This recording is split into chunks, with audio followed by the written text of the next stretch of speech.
The broadcast is now starting. All attendees are in listen-only mode.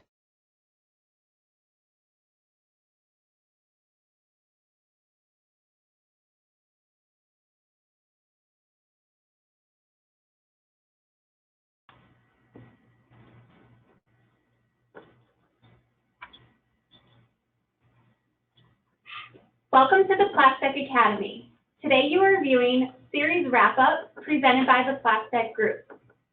In today's presentation, we will spend some time reflecting back on the last year and a half, recapping what this webinar series has brought to us, why we believe in it, and what the future holds for Plastek Academy. I'm Nicole Freeman, Marketing Manager here for the Plastek Group, and it has been my pleasure to fulfill the role as moderator here for the Plastek Academy.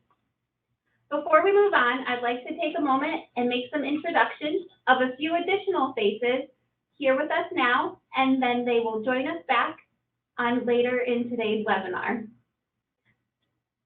Donald Preshak, Executive Vice President of Sales and Marketing. Dennis Preshak, Chief Executive Officer. Daniel Preshak, Executive Vice President of Manufacturing. And Douglas Preshak, Executive Vice President of Tooling and Engineering. These gentlemen will join us again shortly to participate in a special highlight in today's series wrap-up featuring yesterday, today, and the future at the Plastek Group.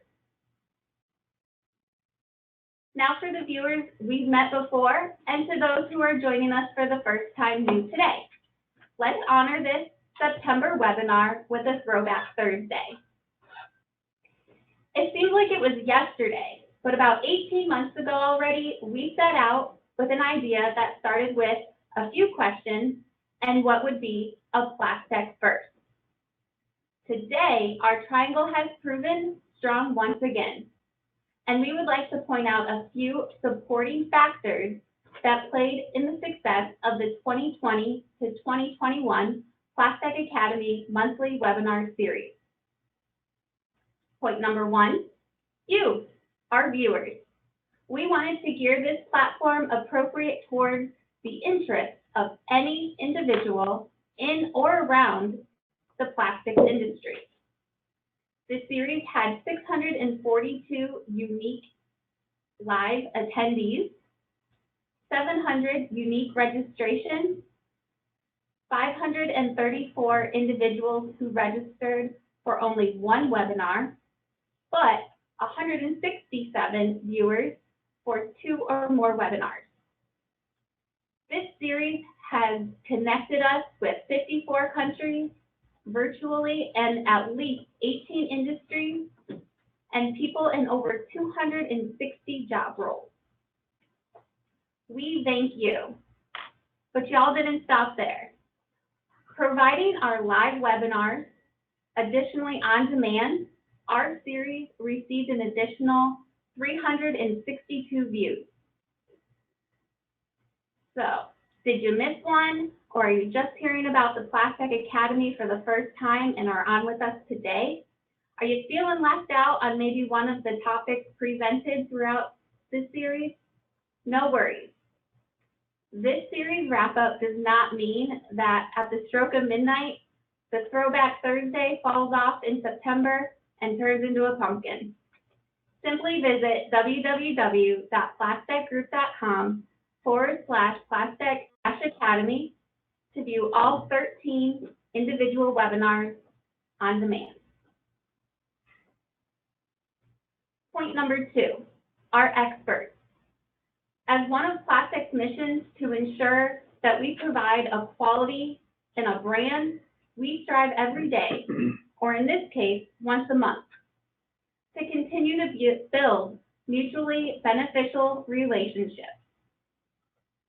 As expressed in the introduction of each webinar, we share some brief insight about the longevity, value, and the relationships that we have built and received from many of our suppliers and partners. If you're looking for a resource and wealth of knowledge on the topic within the plastics industry, the Plastek Group supports the following, but not limited to, these leading industry experts: ExxonMobil Chemical Company, Millicron, Mold Masters, Uniform Color and Audio Group Company, Influx, RJG, KW Plastics, Advantage, Bion Bioplastic, Norwalt, JBC Corporation, and from all of us here at Plastek and our viewers, we thank you. So that brings us to point number 3, those that will help us progress in the future. I'll now hand it over to Donald to speak on the internal and external support of Plastek and the Plastek Academy for 2022. Thank you, Nicole. First, I'd like to take this time and to recognize Nicole for her hard work and dedication to put this program together. You know, when we embarked on this 18 months ago, you never thought it would turn out to where it is today. I mean, us, like Nicole said, we have some quality partners in this program. That said, I'd like to also take this time to thank our direct support team, as you see in this slide right there, our global support team that helped us put this together as well. That said, the question came up to us, why do we do this program, or the Academy as we call it here? The reason we did is to help educate our customers on the latest technologies out there, as well as the industry as a whole, because we know as an industry, whether you're a competitor, a supplier, or whoever you may be of ours, as an industry as a whole, if we get better as a whole, we all become better. So that was the genesis of why we did this. That said, looking forward to 2022, we're putting together even a better program. We're going to reach out to different areas that we didn't do in 21, areas that you wouldn't expect. So please stay tuned and look forward to what we present in the coming year of 2022. Thank you very much for your support. That said, I'm going to turn this over to my brother, Dennis. Thanks, Donald, and thanks again, Nicole, too. I agree with what Donald said. You know, it's been a really good year. It's been a tremendous effort by, you know, our team here and, of course, all of our sponsors. You know, we couldn't do this without them. We couldn't do it without our customers, too. So I want to thank everybody that's been involved in this, from the sponsors and the presenters, you know, and to the viewers, too. You guys have really made this a success. And, you know, we look forward to bringing you, you know, new and different topics, you know, of interest to all of us in the future here. So that's the part of it for the Plastek Academy. We wanted to take also an opportunity, I guess you could say a little commercial, because I'm sure there's a lot of people out there who know us well, whom we've worked with, many of our customers over the years. But there's a lot of people, a lot of you out there that don't know us. And, you know, we wanted to give you kind of a little bit of background on our company, who we are and what we do. You know, we are a family business. It was started by my father, our father, and in 1956 as a tool making company. So we do go back an awfully long time, 65 years and counting. And we want to be a sustainable family business for the long term as well.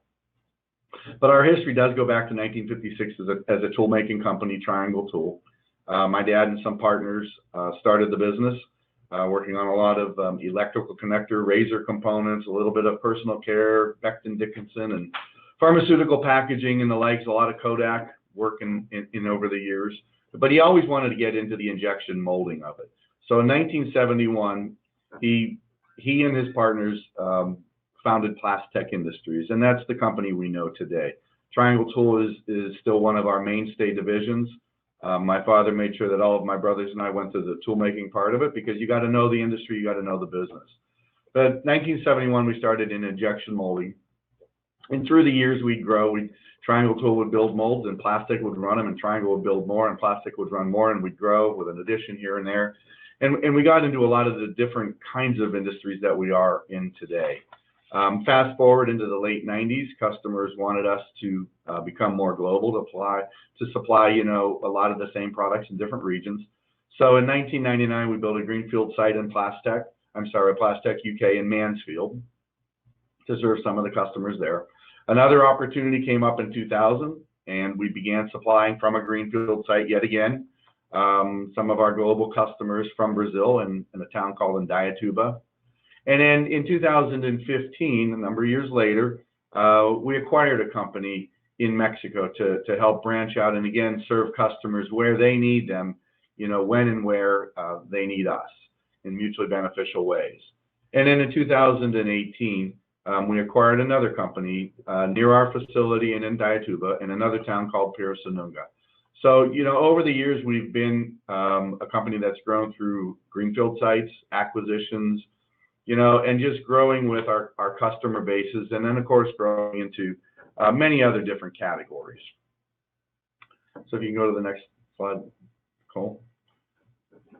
So that's a little bit of the history, but the scope of who we are today is kind of shown right here. We do have globally approximately 2,800 employees worldwide in all those countries that I just indicated.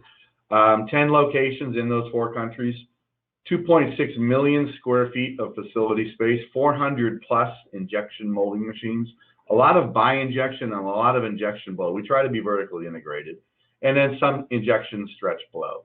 And we do employ within our mold making business, which has grown from the early days, 130 designers and tool makers in 2 U.S. facilities and 1 in Brazil. Our tool shop in Brazil can provide state-of-the-art molds. They use all of the same equipment and design capabilities as we do in the U.S. And we can build as good a quality as we build in the U.S. or as you can find in Europe. Total interchangeability, high-tech, high cavitation molds. Everything we do here, we can do there and serve your needs there as well.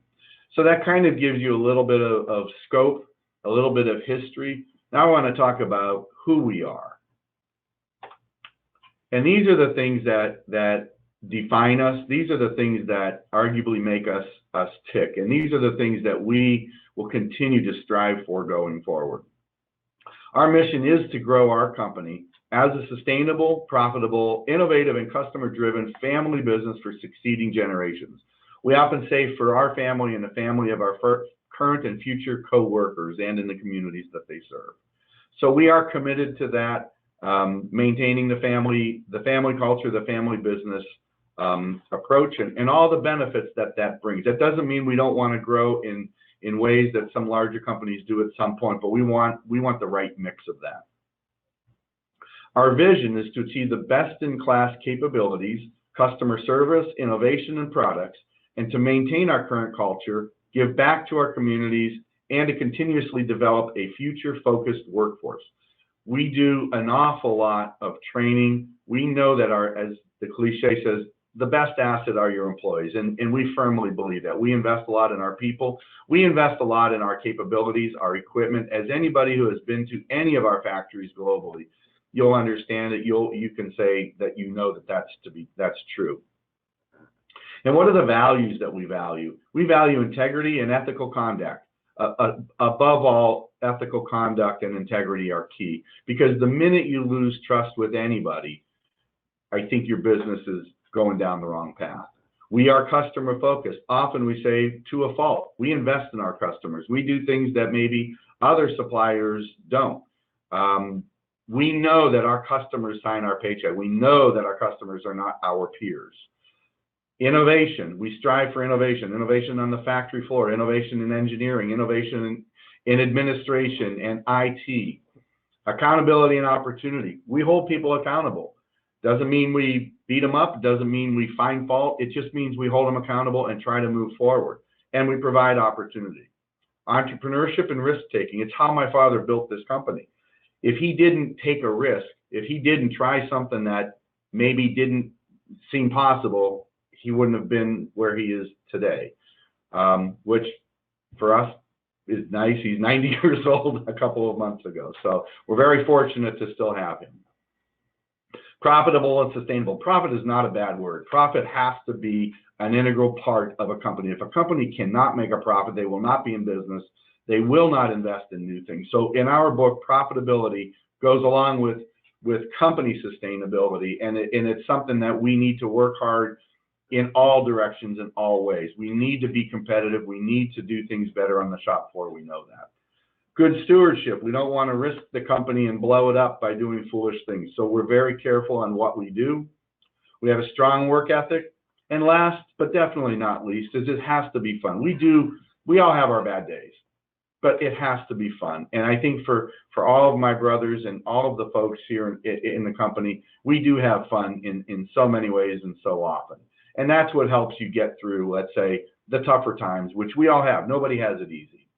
So these are the intrinsic mission, vision, and values that we have. We hold dear. We use them as our guiding principles going forward. And anybody that has dealt with Plastek knows that these are our DNA. This is what we do and how we do it. But can you go forward to the next one then? So that kind of defined who we are and what's in our hearts, what's in our minds, our souls. But this is more definitive of what we do. Our core competencies are, we are a new and innovative package developer. You know, whether it's deodorant stick containers or medical devices or pharmaceutical packaging or food and beverage systems, we design innovative packages for the market. We are a tool designer and manufacturer. Like I explained, we started as a tool making company, and tool making is our roots. Nobody knows how good a mold has to be until you have to run it. So joining the mold design and building with the manufacturing really leads to a best-in-kind approach. We know what problems need to be fixed. State-of-the-art injection molding and injection, well, we always have state-of-the-art equipment. We are a leader in new technology, whether it's 2 components, cell manufacturing, 5 components, sometimes with assembly, robotics and automation, and a lot of high cavitation stack tooling. Not just for the fast-moving consumer goods, but for anything that needs some of the higher volume types of applications. And we have a tremendous amount of experience in secondary processes. We do a lot of decorating, a lot of high-speed assembly, multi-components. We can handle any kind of multi-component project you can give us, and you will not be disappointed. We are a private company, as I said earlier. We are a private company willing to invest in new technology, taking risks, taking chances, don't always need the perfect payback. We are open to any kinds of investments that seem to make sense for the long term. And of course, it includes, in some cases, tooling and amortization, where it's needed appropriately. And finally, family owned and run. I think that speaks volumes. We try to run things at arm's length and professionally in a lot of ways, but our culture and our attitude and our values, I think, help us with a very, very motivated workforce. Markets that we serve, personal care, home care, food and beverage, pharmaceutical packaging, infant nutritional closures. We do supply a lot of the fast moving goods, but we also do some other types of products as well. So we are capable of doing an awful lot, whatever your needs are. Go to the next slide. This just gives you some idea of some of the different awards and achievements that we've received recently. We're very proud of it. First of all, my father, who got into plastics in 1948, 49 at a company called Erie Resistor, who actually ran the second injection molding machine in the country. So he started in plastics way a long time ago. He was recently inducted into the Plastics Hall of Fame. We're very, very appreciative and honored of that.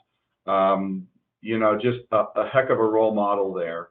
And then following shortly thereafter, we're very honored and pleased to be named Processor of the Year for 2020. And if you see that little caption in there, it's like the 4 of us, my brothers and I, being very proud of Processor of the Year, you know, and there's my father with his Plastics Hall of Fame. So kind of a nice character that the Plastics News put in their paper.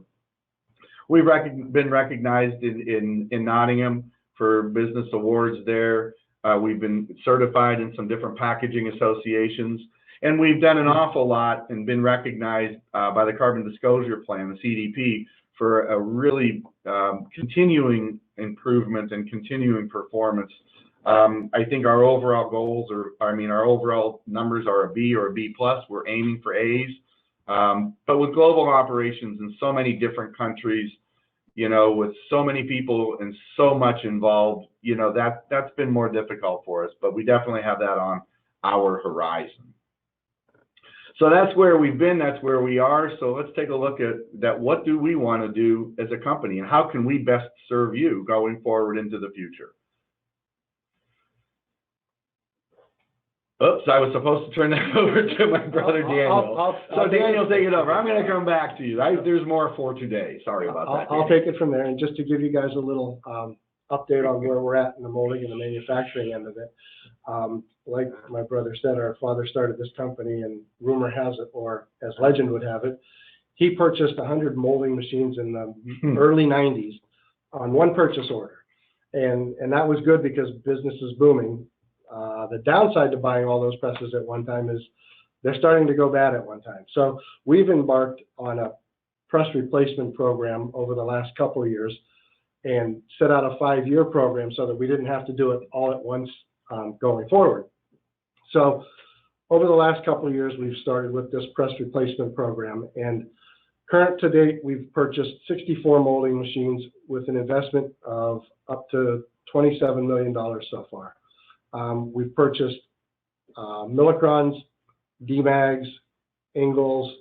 So we're working with a variety of presses in trying to take advantage of everything that's out there in the market. The press size range from 150 tons to 750 tons. So it's a wide range of our capabilities and the types of molds we can run in them.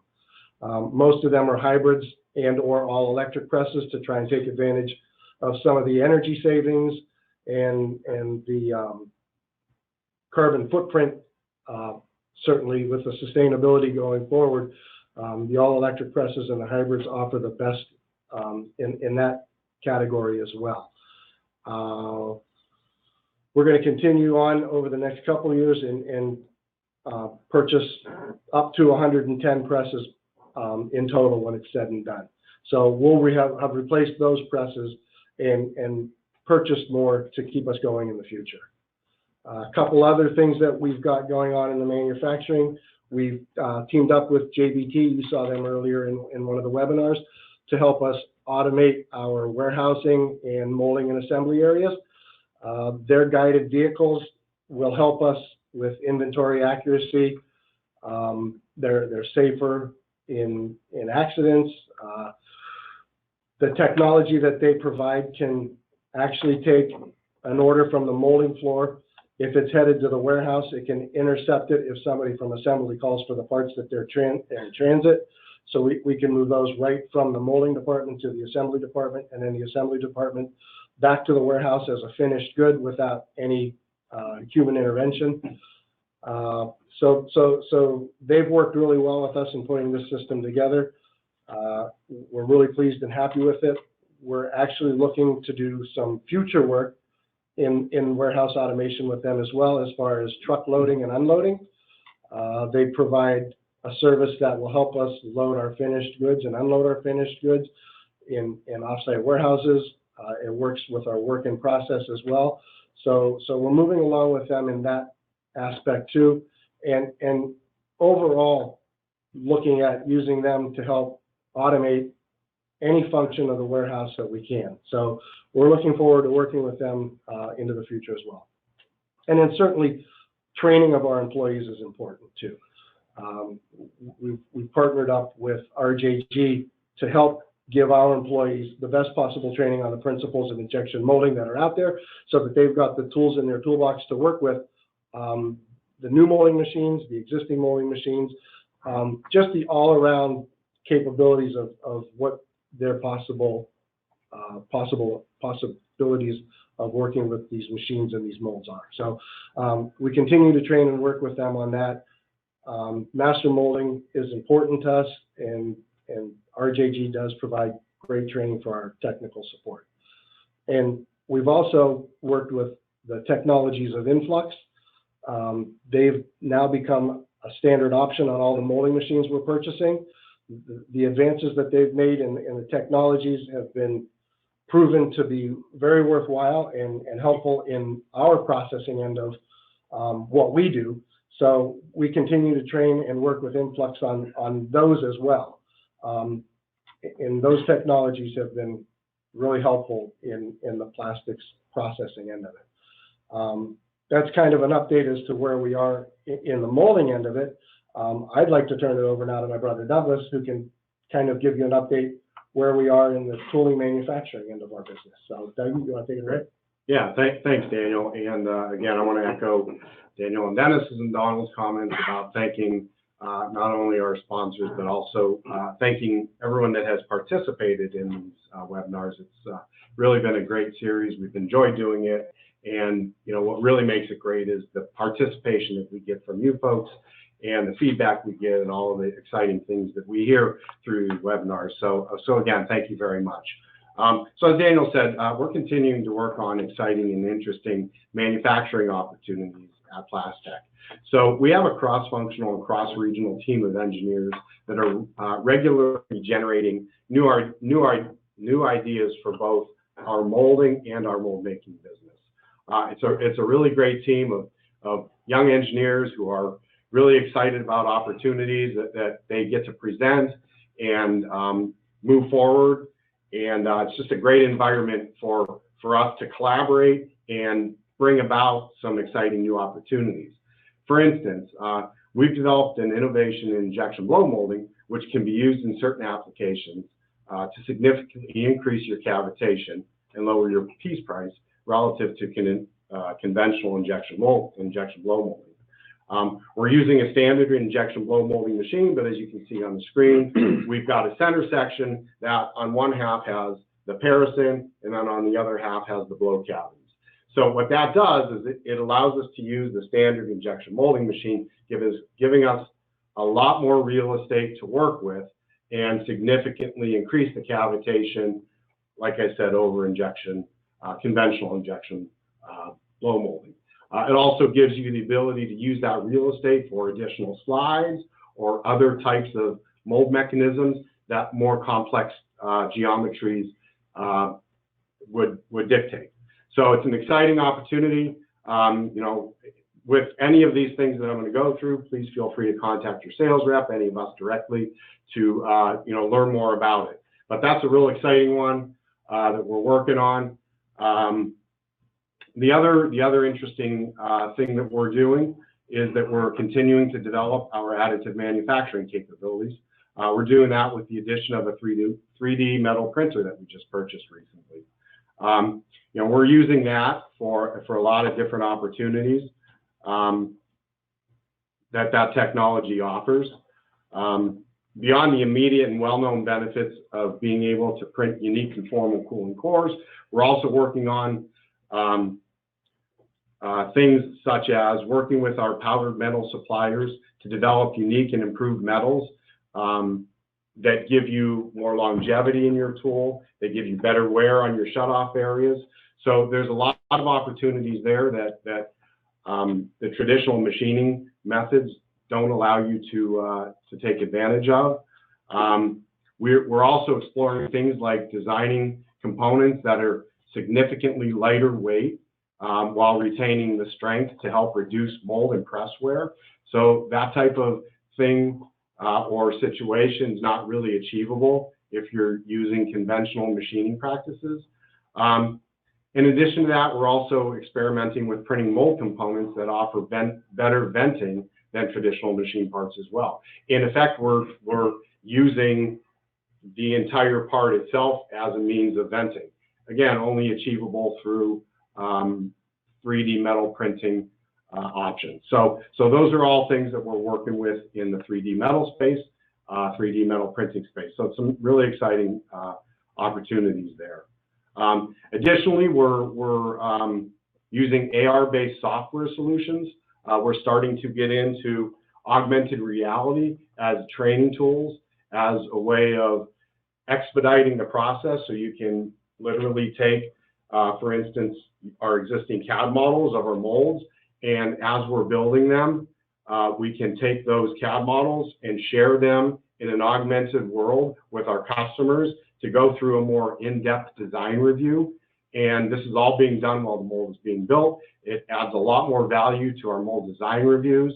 And then, for instance, if we have some equipment that's being delivered, automation equipment, we can take and go through our training sessions with the employees that are going to be using that equipment, and they'll be doing it in an augmented reality in a virtual world, and it's much more familiar to them when that machine gets on the floor. So it expedites the process, and it significantly reduces the amount of learning once the equipment is on the floor for our employees. You can see also, it'll allow us to do remote assist and collaborate, so we can use screen sharing options with annotation to allow us to maybe look at your mold or have you look at a mold as it's in our facility. And, you know, without having to visit us, we can mark up real world examples or the photos or the videos of the part and collaborate in real time with the actual equipment that we're using. So there's a lot of really exciting stuff in the augmented reality world that we're working on. Additionally, another exciting thing that we're working on is sustainable resins. So we've been researching for a long time now all the sustainable resins that are out there. We've really done an in-depth review and study. We've partnered with a lot of the well-known bioresin suppliers out there, and we're trying to get an understanding and making sure that we're knowledgeable on how you can use those resins, you know, the sustainability claims that you can use, how they're going to be processed in your tool, the dimensions that you can expect. So can we use them in a current tool and get the same dimensions, things like that. So it's another exciting field that we're researching and continuing to explore. So those are just a few instances of the things that we have going on. We have a lot more than that. I'd be happy to share a lot of that with you and go through some of the other exciting things we're doing. So again, please feel free to reach out to whomever your contact is at our company. Reach out to any of us and we'll be happy to help you, you know, get to the information you're looking for. So thank you again for everything that, you know, all the participation you all have had, and to our supplier partners that have helped us with this. It's been exciting, and we look forward to doing, you know, even more in the upcoming year. So thanks again, and with that, I'm going to go to Dennis, and I think he has a few more. And now I get to say about the tomorrow part. But no, just to kind of, you know, close with just a couple of minutes of, you know, where we are looking to go, what we're aiming for. I told you what our mission, vision, and values were. But, you know, as a company, we are looking for growth. We want to continue to grow our company profitably in current and future and new markets and regions to better serve our customers. So we are not satisfied with the status quo. We are not satisfied with where we are. We believe that if you're not growing, you're dying. So our goal is to continue to grow as a company, again, for all the right reasons. And with that, we want to grow in a sustainable way, in an innovative way, and in an excellence way from a manufacturing standpoint. We know that sustainability is here to stay. It's got legs. It's just going to continue to grow. So everything that we do, whether it's the products that we design with our customers, whether it's the equipment we buy, whether it's the facilities we're in, whether it's the things that we do have everything with an eye towards some kind of sustainability. It is ingrained in the youth that we employ, and they were very passionate about it. And so we are committed to that. And innovation, you know, we need to find better ways of doing everything, whether it's manufacturing the products that we do, whether it's sustainability, whether it's anything. We have to keep finding ways to improve. And we have a tremendous world-class manufacturing, total productive maintenance effort we have on a global basis that's always looking for new ways of doing things, and that leads into the manufacturing excellence. We're always trying to make sure that we remain competitive, that we're doing things as well as can possibly be done. So those are kind of our driving goals, if you will, that are going to lead us into the future. And, you know, these are the things that we want to, you know, take to our customers and help you achieve all of your goals as well, too. So, you know, in closing, again, just want to thank everybody, and especially to, you know, a shout out to all of our coworkers, you know, throughout all of our businesses in all the regions. You know, my dad also said that, you know, he can't do it all, so you have to surround yourself with good people. And we have excellent people in all our areas. We often say that one of the most favorite parts of our jobs is working with all of our great people at Plastek. So a big thank you to all of them who help drive us forward and satisfy our customers and all their needs. So I think with that, I think I'm going to hand it back to Nicole for a final wrap up, and thanks to everybody and stay safe. Bye. Yes, we are back for our final slide, and with our presenters here today on today's webinar, Dennis, Donald, Daniel, Douglas, thank you for sharing a little insight with our viewers today about the Plastek Group and the Plastek Academy 2020-2021. So in true fashion and officially signing off for our first year series, we again invite you back to next year. We invite you to share this series continuing throughout the coming days with anyone you see who would be beneficial to. Again, simply by visiting our website, using the Plastek Academy news tab on that page. And then, of course, as offered many times, please reach out to any of us here. And if you are interested in being involved more in depth with the Plastek Academy for our next series, 2022, please reach out to Donald or myself. Thank you all and have a great season.